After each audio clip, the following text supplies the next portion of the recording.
someone who has knowledge that will help your best interests is our next guest here on 760 KFMB. Deborah Weiss, as mentioned, she's an attorney. She's an author and expert on Islamic stifling of free speech, Islamophobia being put out there by the left, and she is also a regular contributor to Front Page magazine. Deborah Weiss, thank you for just stepping aside slightly while we got Dave in there. I appreciate it. Thank you for having me, Lou. Now, you're an expert. You have. I was reviewing you online. You have knowledge that it pales in comparison to anybody else when it comes to the knowledge of the Islamic State. Now, Obama says the Islamic State has, and I quote, perverted one of the world's great religions. This is today, end quote. Why is the West, and why especially Obama, so reluctant to acknowledge Muslim terrorism? Wow. Well, we could be here for hours talking about that. There's a push in the West, especially in the liberal wing, to stifle all speech that's related to Islam, to criticize it, to acknowledge its darker aspects of it. It's really in the name of political correctness, and I think that in the case of Obama, it goes further than that. He seems to be a sympathizer to Islamists because if you look at his foreign policy, he has time after time after time sided with the Muslim Brotherhood, with the Iranian mullahs, with tyrannical regimes over freedom fighters over and over again. And why doesn't the media call him out on this? This is something that bothers me. I know Obama has an affinity. He's a Muslim terrorist enabler. The only conclusion I can come to, and please feel free to correct me if I'm wrong, Deborah Weiss, is that the media has so much skin in the game because they didn't vet Obama. They threw their power behind him because, one, he's a Democrat, and two, he presented himself to be a black man, which he's not. He's biracial, 50% white, 50% black. Doesn't get more biracial than that. And now if they admit that they were wrong, they kind of have egg on their face, so they just keep going with the same charade. They pretend that, that he's doing his job when he's not. I mean, the media, they're enablers and they're complicit, no? Oh, they're absolutely enablers and complicit. And I think part of the reason for that, Lou, is unfortunately journalism isn't what it used to be. It used to be there for the purpose of reporting the news. Today, very few journalists even understand the news. They don't have the historical context for it. And a lot of them are actually liberal activists, and they think they go to journalism school to change the world, which is not supposed to be the function of a journalist. So part of it is a lack of knowledge. Part of it is political correctness. So, yeah, I agree with you. They're absolutely complicit. Yeah, the news is dead. They're all from Fox News to CNN to MSNBC and alike. They're all propagandists, is what is. Joseph Goebbels would be proud because the news is all propaganda. But let's switch to Brussels. We've got the latest terrorist attack yesterday, and we have Obama again saying that Islam has been perverted. No, in my opinion, Islam is terrorism. Islam is a cancer. It's a political organization. It is not a religion. We have Hillary Clinton not looking out, not commenting. She gives the words you have to say about the dead and the injured, but then her whole speech, the majority of it was focused on bigotry of the GOP, not catching and killing terrorists and preventing the next terrorist attack, saying we can beat them with technology. Deborah, I'm sure you're involved, social media and all that kind of stuff. All the young folks are today. You're not going to beat them with technology. You might get information from the technology, but the only way to get them is to kill them. We've got a president who has an affinity for Islam, refuses to acknowledge that Muslim terrorism exists, and then we have a woman who's running for president who's more concerned with political correctness and bigotry. How anybody could vote, I don't even know where you stand, who you're going to vote for. I'm not asking you, but how anybody could vote for these people is beyond me. What are people supposed to think when they look at Hillary Clinton and she's more concerned with bigotry than she is with Muslims killing people here in America? Well, you're right, Lou, and it's not just Hillary. It's the Democratic Party. Unfortunately, this political correctness to the extreme where they don't want to acknowledge the threat of Islamic terrorism has been mainstreamed in the Democratic Party. I do want to make one comment that I don't want to paint with too broad of a brush and say it's all Muslims, because it isn't all people who identify themselves as Muslim. There are people who eschew the violent aspects of their own religion, and there is a spiritual component to their religion, but you are correct that it's not a religion in the way Western countries understand religion, like Judaism or Christianity, that it's largely political, and it does have a violent and very intolerant aspect of it, and it's not politically correct to say it. I think part of the reason for that is because it is couched as a religion, and we do have religious freedom, at least in America. Politicians are afraid to touch it. They don't want to criticize someone's religion. I think the key here, though, is to properly name it as, when it steps over that line into imposing their beliefs on us, whether it's through violence or other means, because they're doing it through other means, too. There are stealth groups who are trying to legislate it, pressure people, get them to stop saying things that would violate Islamic blasphemy laws. I think that when it crosses over that line to imposing their beliefs on non-Muslims, that the proper label for it would be a political ideology, and it should be addressed as an enemy ideology. So I think the political correctness has been mainstreamed in the Democrat Party. Not just Hillary. If you remember, after the San Bernardino terrorist attack, which was also ISIS-inspired, the Attorney General, Loretta Lynch, said that she was going to prosecute anybody who stated anti-Muslim rhetoric that edged toward violence. This is not the constitutional standard. She wound up backtracking because she got a lot of flack for it, but this is the whole mindset of the left. In fact, there's a bill right now that's not getting a lot of attention in Congress, H.R. 569, which was proposed by some Democrats in Congress to condemn anti-Muslim rhetoric. And the whole bill is so flawed. And right now, the last time I looked, we had about 133 Democrats co-sponsor the bill. There are only 188 Democrats in Congress. So this lets you know where their mindset is. And that bill will never get passed as long as there are Republicans in Congress. It probably won't even go to the floor for a vote. However, if the Democrats take control of the Congress and if the Supreme Court seat winds up being filled with a liberal, all it will take is 5 Supreme Court justices to say that hate speech is not free speech, and then we won't be able to talk about that anymore, even though it would be an erroneous ruling. Well, Deborah Weiss, hold that thought there. When we come back, we're going to talk about, I think Europe is gone. We're going to talk about the metastasizing of Muslim terrorism in Europe and Brussels, and how I feel that the cancer will spread to here. Deborah Weiss is our special guest. She is an expert on all things dealing with Muslim terrorism and the stifling of speech. We'll continue our conversation with her and the stifling of speech here on the Mike Slater Show, 760 KFMB. Welcome back to the Mike Slater Show. Lou Pate here with you on 760 KFMB. Our special guest is attorney Deborah Weiss. She's an expert on Islamic stifling of speech. She's a regular contributor to Front Page Magazine. And I left this out, Deborah. I apologize. She's the author of a recently published book titled The Organization of Islamic Cooperation's Jihad on Free Speech. I'll get that out there a few times, Deborah. Brussels, Molenbeek, the whole European continent. I'm going to go so far as to say the seeds of the Muslim cancer have been planted, and they are now growing. We see them in people in their 20s, like with Abdus Salam.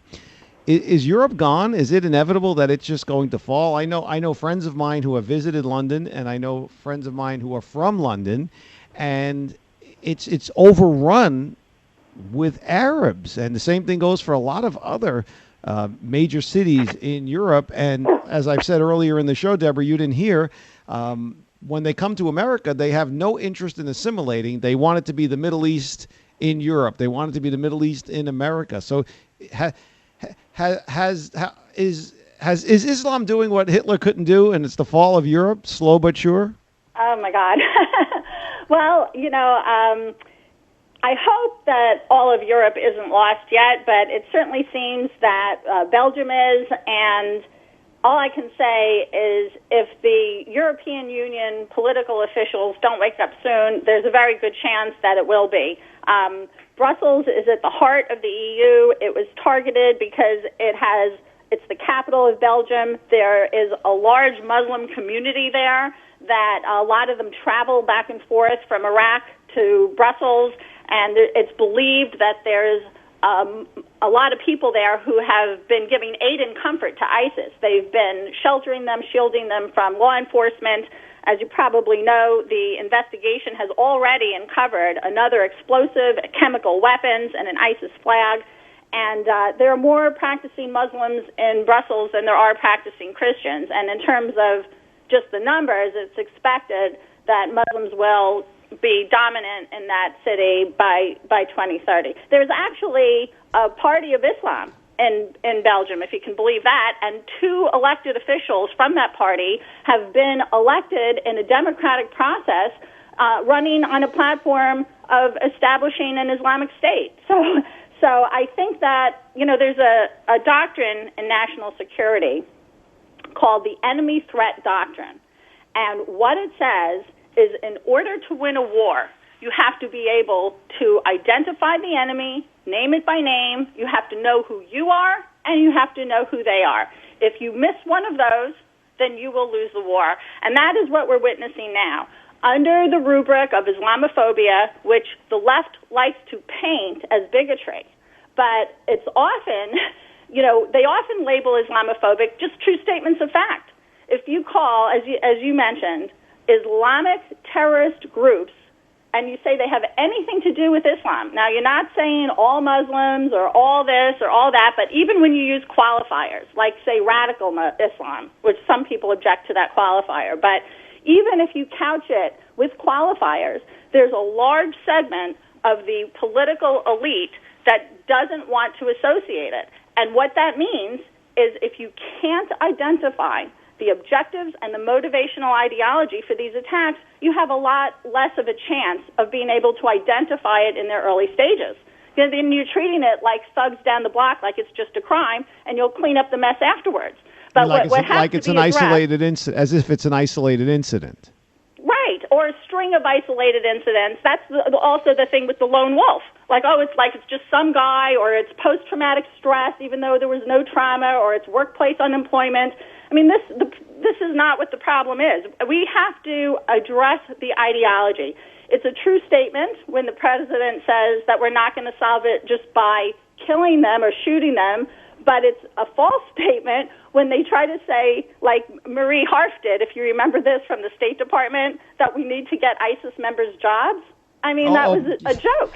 Well, Marie Harf is just the daughter of some connected rich guy, and she got up to stand up there with her blonde hair dye job and her smart girl glasses and really make herself look like an idiot. They ushered her over to the White House just to get rid of her because she was so stupid. But listen, Deborah, why though? I didn't mean to make it sound grandiose. Like has Europe fallen? Will Islam terrorism do what Hitler couldn't do? I didn't mean that to sound grandiose. I mean incrementally. I don't mean today. I don't mean tomorrow. I mean like over the next 50 to 75 to 100 years. It is so incremental what has taken place there. Like I said, a friend of mine who's from England, who planned to retire to England after working here in the States and making a good living, actually was going to go back and forth, 6 on, 6 off, has now decided not to. Wow. That he now doesn't want to go home as much as he loves his homeland. It's overrun. Right. It's overrun with hate. Muslims also, first of all, the sheer numbers of the refugees they're bringing in are astronomical. A high percentage. First of all, they're calling them Muslim refugees from Syria. In truth, a lot of them aren't refugees. They're not fleeing persecution. They're economic migrants who are looking for opportunities, and a lot of them aren't even from Syria. They're coming from everywhere. They're coming from Pakistan, from Afghanistan. So it's a lie that these are all refugees. In America, we're not taking the Christians and the Yazidis, who really are persecuted. We're taking only the Muslims, even though Obama says we won't have a religious test. And as you probably know, Muslims tend to have more children than Christians, and certainly in Europe, where they're not even replacing themselves. So if you look at it from a demographic point of view, out 50 to 70 years, as you said, I hate to say it's over because it's not over till it's over. All I can say is we're at the precipice, and people better wake up because once freedom is lost, it's not going to come back. And they want it, what they're doing in Europe, the way they're infesting Europe with their Muslim cancer, they want to do the same thing here. Right. So you know, Deborah, I don't issue disqualifiers because there is too much silence from the mainstream Muslim community here in America when it comes to honor killings, when it comes to all of the atrocities committed by Muslims around the world. There's just too much silence there, and to me, that means you're condoning it. But let me ask you this quickly before we go. Hey, we're going to the bottom of the hour. Silence can be construed as assent. I agree. Okay, we're going to go to the bottom of the hour. I stole a few minutes from you at the top. Can you hang through the break and stay a little longer? I gave some time to a caller before. Can you hang after the break? Sure. Okay. Now, but just one last question here is the Syrian issue. Why is it that the press doesn't acknowledge all the horrendous crimes, rape and molestations and everything else they're doing there? The press is, I'm a member of the media, I know this. I know people in TV, they are purposely turning a blind eye to what the Muslim refugees, the Syrian refugees are doing once they get to Europe. Yeah, really, it's just the same thing. It's political correctness. Sometimes it just doesn't fit their narrative. You know, I will say that the far left and Islamists have it's called an unholy alliance. When the enemy of my enemy is my friend, and even though you would think that feminists and gays and people who are supposed to believe in freedom, human rights would be enemies of a totalitarian ideology, in truth, a lot of these leftists really want their will imposed through big government in the form of extreme socialism, maybe even communism. And so they have formed an alliance, and the main goal is to undermine Western freedom, and they're doing a good job of it. All right, well, hold that thought. Deborah Weiss, she is our special guest. She is an attorney. She's an expert on Islam. As you can hear, we're going to continue on with our conversation with Deborah after the bottom of the hour. And we'll talk with you if you want to get in on the conversation. 800-760-KFMB. This is the Mike Slater Show with Lou Pate on 760 KFMB. Welcome back to the Mike Slater Show, 760 KFMB. Lou Pate sitting in with our special guest, Deborah Weiss. She's an attorney and the author of the Organization of Islamic Cooperation's Jihad on Free Speech. I'm basically an expert on all things dealing with the Islamic State and everything that goes along with it. Deborah, you heard there in the news that President Obama says, and I'm paraphrasing, that defeating ISIS is one of his top priorities, although he's got a lot on his plate. I guess staying alive is number one priority on my plate.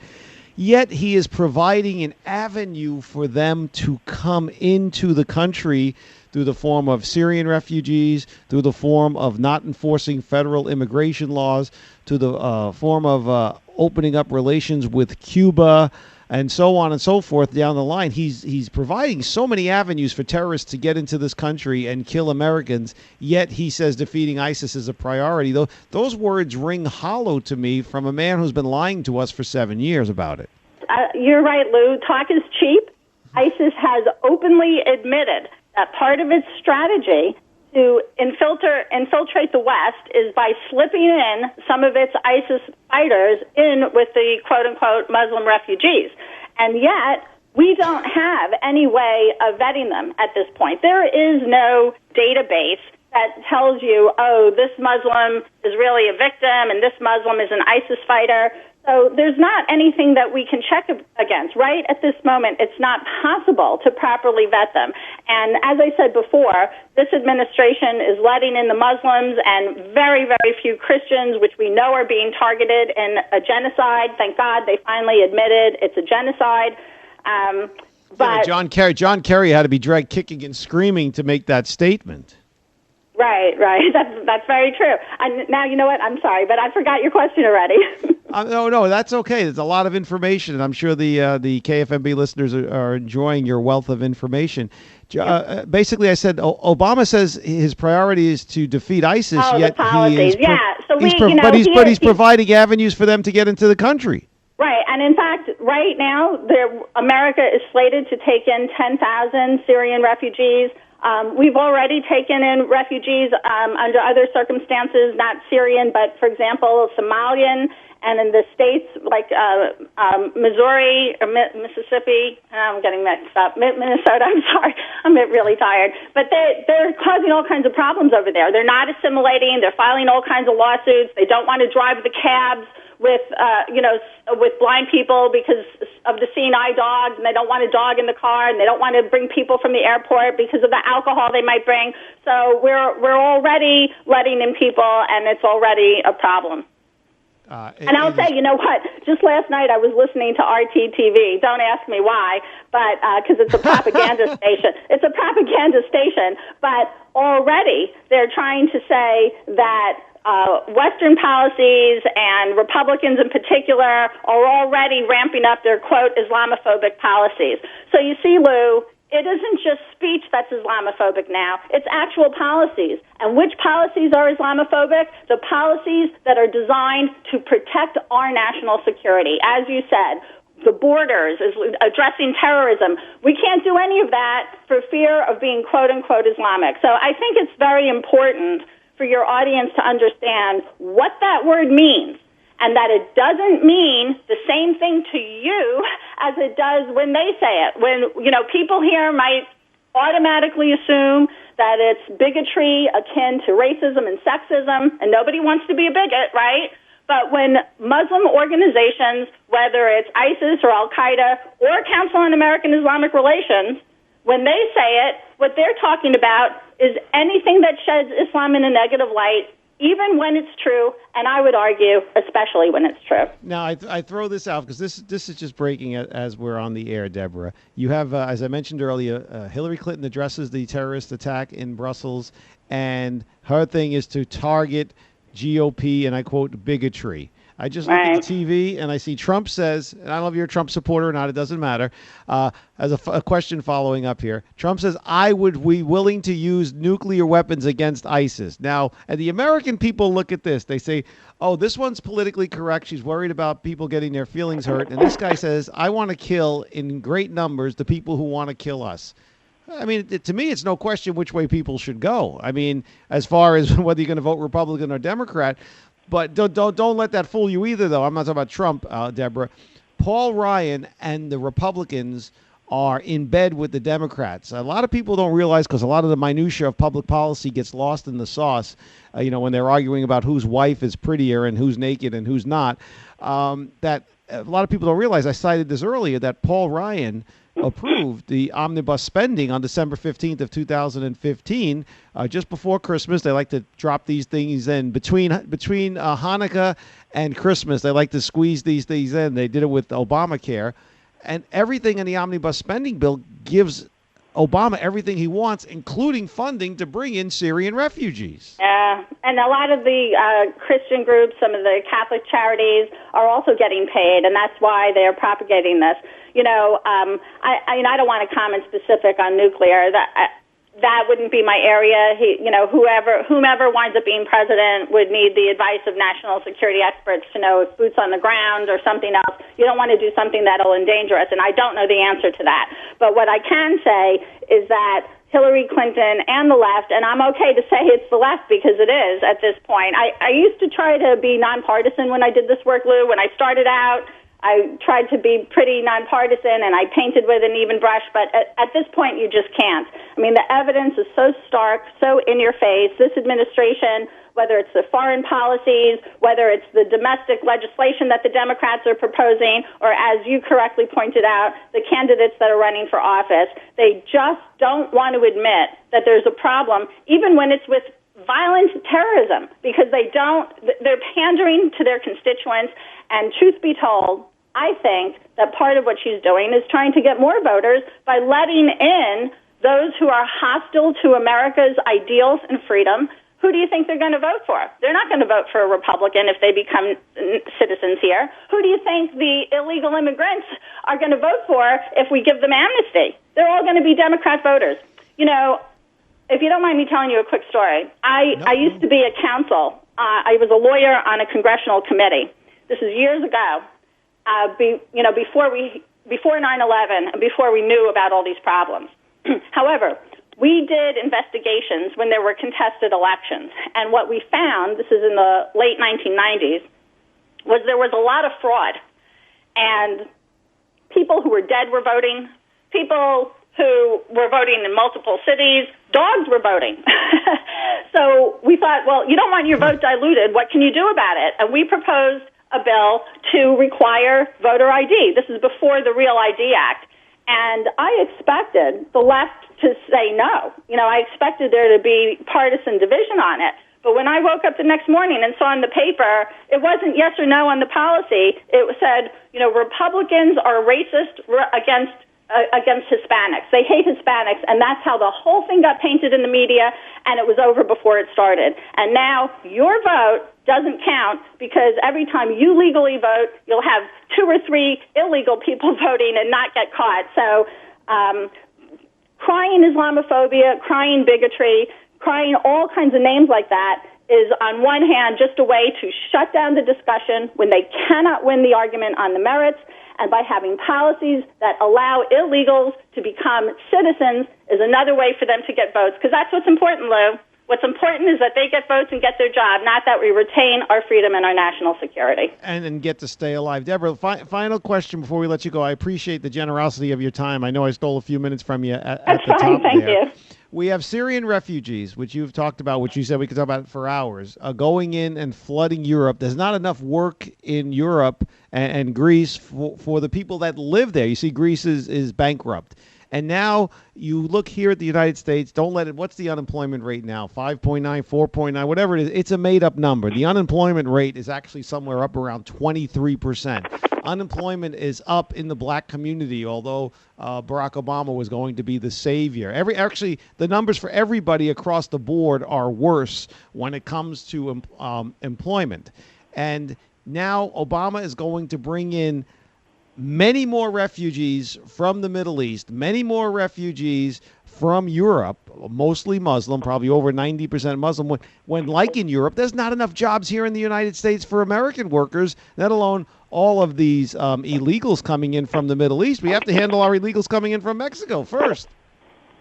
So, I mean, where does it end? When does Obama and the left start looking out for the American people? When do the Republicans start looking out for the American people? My answer is they don't, hence the rise of people like Bernie Sanders and Donald Trump. What do you think? I'm not sure Bernie Sanders is. I don't want to comment on specifics. Hold on. Bernie's not looking out for us, but he's rising. He's rising because of that. Well, when the millennials, there's no question. Hold on. When the millennials find out he wants them to share their weed, they'll abandon him. Right. There's no question that people are fed up with the system. I'm not sure that our political system is working anymore. I personally am completely fed up. I will say that the left is much worse. As bad as the right is, whomever you pick on the right, as bad as they are, the left is much worse. And the final point I will mention is that as ISIS rises and as the influx of Muslim refugees increases, the efforts to clamp down on this speech and the accompanying policies that they deem Islamophobic is also going to rise. So I think we're coming to a boiling point. You have to pick a side. On one, and you see it in the riots during the Trump speeches. You're going to have the calling him Hitler, calling him Nazi. Well, that's all distracting. I say this, Deborah. That's focusing on helping the Islamists, and the other side that wants to counter it. And the problem is not a lack of jobs, and it's not bigotry. The problem is Islamist ideology and the politically correct refusal to acknowledge its existence. I couldn't have said it better. I say pick a side, live or die. Deborah Weiss, the author of the Organization of Islamic Cooperation's Jihad on Free Speech, an attorney, an expert on all things to do with the Islam cancer that is spreading around the world. Deborah Weiss, thank you for your extended time here today. We appreciate it. Hope you can come back sometime. Thank you so much for having me, Lou.